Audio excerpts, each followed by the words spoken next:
Sorry na ulit ako. Sasama ko yun. I am George, and I'm a nurse for insurance.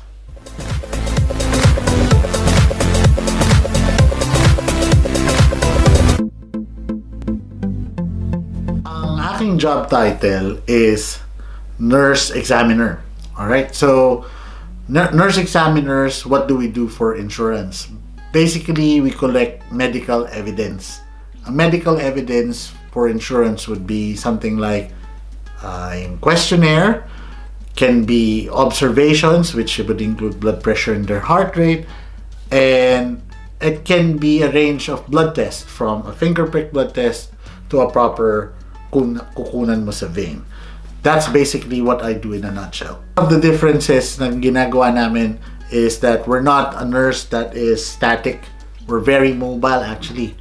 We drive a car and then we go to clients' homes or even workplace pa nila and perform the medical examinations. Just to give you a brief background, I was then working with a private clinic, private company, and we were doing endoscopy there. Yung CV ko laging nasa job sites. Naswertehan ako na headhunt. So there was an agency looking for this particular role. This agent called me and said, "Do you want to try this?" That's how I got the job.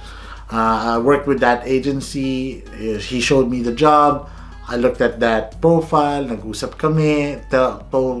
We had a little bit of a negotiation kung what works for me and what doesn't. And then eventually, I went for an interview and I got the job. Mas corporate yung approach na nangyari. But I'm not saying na ganun lagi. Of course, there are still traditional ways. Like you could see this job description, or this job offer sa isang job board, and you could really apply. And I know I have colleagues that ganun yung pathway nila. So you see, this job is out there. It's just not that popular as of yet, but it is out there, and it's up to you to find it or to be aware of it, so that at least when opportunity comes, you can grab it. Advantages of working as a nurse examiner. Ang isa sa mga definite advantages, like I said, we drive. So ako kasi, I love driving on the road, so it keeps me mobile. So I love that, so I think that's an advantage.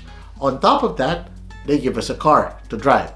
So, di ba, hindi ka naman laging mabibigyan ng kotse sa trabaho as a nurse, so that's already a big plus for me.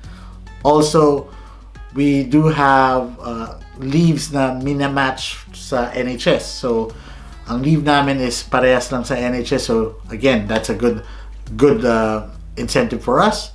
On top of that, because I work for insurance, we have free private healthcare insurance. So, that's a very good plus. On top of that, I get certain discounts because of my job.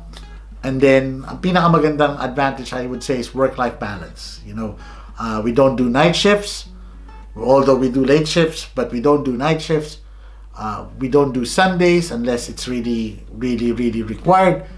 Yun. So, kumbaga, the Sundays you could leave that for your family. And on top of that pala, we don't work in holidays. So, isa to sa mga pinaka nagustuhan ko is that I could actually spend my Christmas, my New Year with my wife and family and friends. You're asking about the disadvantage, no? First, ang disadvantage, I had to think there for a second. Kasi, syempre, I love my job. That's one thing I could say. Pero there are disadvantages, obviously.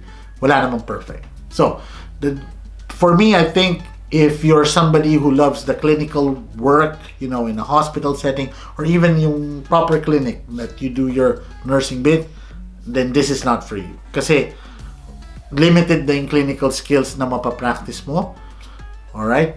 Although I'm not saying your CPD points will not be helped out, we do have enough CPD points to carry us over for revalidation with the NMC. Walang problema doon.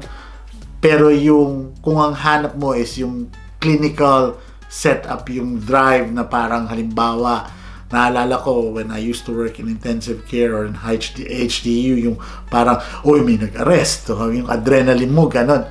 Walang ganon, of course. Mas settled kami. In saying that as well, kung pangarap mo maging clinical specialist, then this is not for you as well. Ang pathway namin for progression would be more of management. So, you'll manage a team, or sometimes, pwede rin, it will be slightly bit more corporate. You're looking into being an audit manager. Tinitignan mo kung how's the quality of the work, how we could get more accreditations. Yung mga ganun ng style. Hindi na yung parang ang magiging ward manager ka na active in clinical roles. Hindi na ganun. So very different. So what I'm saying here is it's a non-conventional job for a nurse, but then again there's still progression. So I don't know, siguro sa akin I don't find that as a problem, but some people might not like it. So gusto mong malaman sweldo ko? Di pwede. No, it's just that because it's strictly confidential, but what I can say, ang sweldo namin is very, very competitive. If you listened kanina on the past question, I told you ang aming incentives and benefits is clearly one of the best. But I save the best for last. We actually get a bonus. Okay? So, pag-isip ka nga ng trabaho na nurse na may bonus, not common, lalo na dito sa UK, especially with the NHS.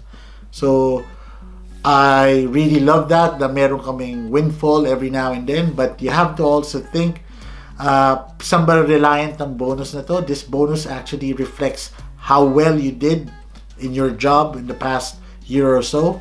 So, there's a real incentive na para, oh wow, every time I see a client, first time I see them, I do my very best.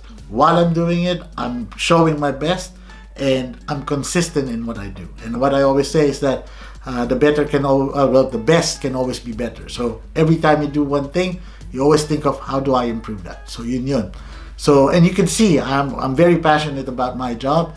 Kaya, I'm really proud of it. So siguro kung iniisip mo mabibigay yung sweldo ko, I'm sorry, we're not allowed. But then again, I always have to say it's a very competitive salary. So, it's really worth it. Right. So, anong advice ko sa inyo na who maybe might be interested in finding a job that's similar to mine? Make sure you have a ready CV, and that CV is up to date. And make sure yung nakasulat sa CV mo is really what you are, di ba? Plus, anong magagawa ng magandang CV if that CV is just in your computer? Right? So, kung gusto mo, makita ka ng mga tao, ng mga recruiter, na, hey, I'm looking for a job, give me something that I'd like. Put that in job words. Kasi if it's in the job words, then somebody can find it. Hindi tayo artista na pag ginugol na nurse, lalabas ang pangalan natin. You have to look for your own, pathway. You basically, whatever you do right now, wherever you are, it's because of your own choices. And you always have to remember, when opportunity knocks, you have to be ready. Diba? So that's it. You make yourself tangible. You make yourself available for that opportunity to come. And when that opportunity comes, grab it. Naman to watch all our other episodes about sweldo ng iba't ibang klaseng nurse dito sa UK. Don't you ever forget, Manong knows. Manong knows best.